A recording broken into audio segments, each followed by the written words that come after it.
Bonjour, mon nom est Cynthia Mathieu. Alors, dans cette première vidéo de la série sur l'art de prendre soin de soi, j'ai pensé vous parler d'un concept que j'ai découvert il y a quelque temps. En faisant des recherches sur le bonheur, j'ai découvert justement un institut qui se spécialise dans l'étude du bonheur, qui est situé au Danemark. Et j'ai lu le livre du responsable de cet institut. Et ce livre-là parle d'un principe qui est tout simple, mais qui est vraiment pratiqué par les Danois et qui est vraiment, je dirais, intégré dans leur culture et dans leur vie de tous les jours. Ce principe-là s'appelle le Hugu. D'ailleurs, le livre s'appelle le livre du Hugu. Et qu'est-ce que c'est exactement? Alors, il y a 10 principes pour réellement comprendre ce que c'est que le Hugu et pour être capable de le vivre. Alors, je vais vous parler des 10 principes pour que vous soyez, avec des exemples, pour que vous soyez capable de l'appliquer très, très rapidement. Vous allez voir, c'est très simple. Alors, le premier principe, parce que le Hugu, en réalité, c'est de vivre des bons moments. Des moments qui sont enveloppants. Alors, le premier principe, c'est le principe de l'atmosphère. Donc, créer une atmosphère qui est positive, qui est enveloppante, qui est calme. Peut-être en allumant des chandelles, en allumant un feu, en s'assoyant dans une chaise ou dans un divan confortable avec une doudou. Donc, réellement, c'est de créer une atmosphère qui va nous mener à la détente, à vivre des bons moments. Le deuxième élément, c'est la présence. Donc, d'être pleinement présent, d'oublier ce qui s'est passé dans la journée ou dans la semaine qui a précédé, de ne pas planifier notre journée du lendemain ou la semaine qui s'en vient, mais vraiment de profiter du moment présent. Et d'ailleurs, le troisième élément, c'est l'élément de plaisir. Pour vivre un moment qui est Hugu, il faut absolument que vous fassiez une activité qui vous fait plaisir. Alors ça peut varier, ça peut se faire seul, ça peut se faire avec d'autres, mais il faut que ce soit quelque chose que vous aimez, dans lequel vous n'avez pas besoin de performer. Ça peut être lire un bon livre, avec un verre de vin, ça peut être aller faire de la raquette, de la marche en forêt, une activité sportive où vraiment vous êtes bien, où vous vivez de bons moments. L'autre élément, c'est l'élément d'égalité. Alors, si vous vivez ces moments-là avec d'autres personnes, et ce n'est pas le moment de se vanter ou d'arriver d'essayer de se vendre ou de se sentir supérieur aux autres. C'est vraiment de vivre des moments de façon connectée d'égal à égal.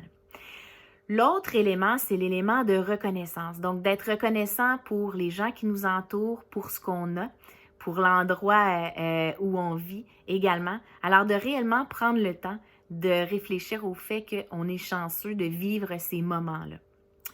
Le prochain élément, c'est l'élément d'harmonie. Alors, de se sentir en harmonie avec notre environnement, avec les gens autour, avec la nature, peut-être également. Et il y a également un autre élément qui est très important, que j'aime particulièrement, qui est l'élément de confort.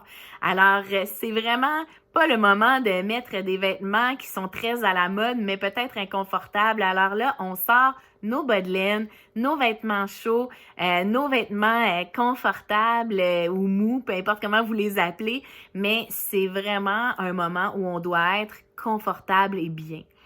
L'autre élément, c'est la trêve. Donc, ça veut dire que pendant ces moments-là, si on a des désaccords avec les gens qui nous entourent, de mettre ça de côté pour vivre un moment de bonheur avec eux. Après, on gérera les problèmes, mais pas pendant qu'on vit ce moment-là. L'autre élément, c'est l'élément d'être unis, c'est l'élément d'être ensemble et de se sentir justement connecté avec les autres, de se sentir connecté avec notre environnement. Le dernier, c'est l'abri, le toit qu'on a.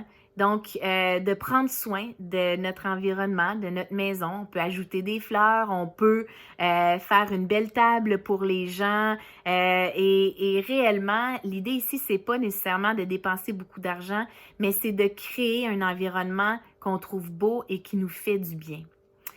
Donc, le Hugu, c'est très simple. Ce qui est intéressant de ce principe-là, c'est que c'est dans la simplicité. Ça coûte pas d'argent. Alors, c'est en fait même, je dirais qu'un des principes, c'est de réutiliser des choses, de faire les choses nous-mêmes, de faire des repas ensemble. Donc, c'est vraiment ça qui fait partie du principe du Hugu. Et une des recommandations que j'ai le goût de vous faire, qui était dans le livre, c'est celle de vous créer une boîte. Vous savez, des soirées où on est très fatigué, où on se dit, j'ai pas le goût d'allumer des chandelles et tout ça, j'ai pas cette énergie-là. Eh bien, d'avoir une boîte ou peut-être un tiroir où on place à l'intérieur déjà des chandelles, des couvertures chaudes, des bas chauds, des vêtements confortables, peut-être une bouteille de vin, un bon livre, du chocolat, du popcorn, des choses qu'on aime manger, peut-être café, thé, tisane, peu importe ce qui nous plaît. Et on prépare ça pour les soirées où on se sent vraiment drainé et fatigué et qu'on aurait besoin de prendre une petite heure pour prendre soin de nous. Et ce que j'aime de ce principe-là, c'est qu'il doit être intégré dans tout. Alors, ça veut dire de vivre pleinement les moments, que ce soit seul ou avec d'autres, et ça ne prend pas de temps non plus. Tout le monde peut le faire. On peut le faire un lundi soir, un mercredi soir. On n'a pas besoin d'attendre les vacances d'été. On n'a pas besoin d'attendre la fin de semaine. Et des fois, justement, la semaine, de prendre une petite heure où on est ensemble, où on écoute peut-être la télévision, où on lit, où on fait quelque chose qui vraiment nous plaît.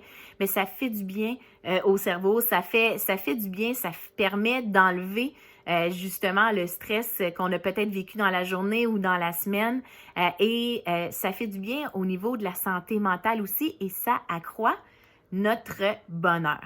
Alors, c'est tout pour cette capsule-là. J'espère que ça vous a aidé. Je vous souhaite de vivre et de vous créer des moments comme ça de bonheur, des petits moments Hugu, comme les Danois le font. Alors, qui sait, peut-être que ça va augmenter justement votre indice de bonheur personnel. Alors, je vous souhaite de prendre soin de vous et à la prochaine. Merci.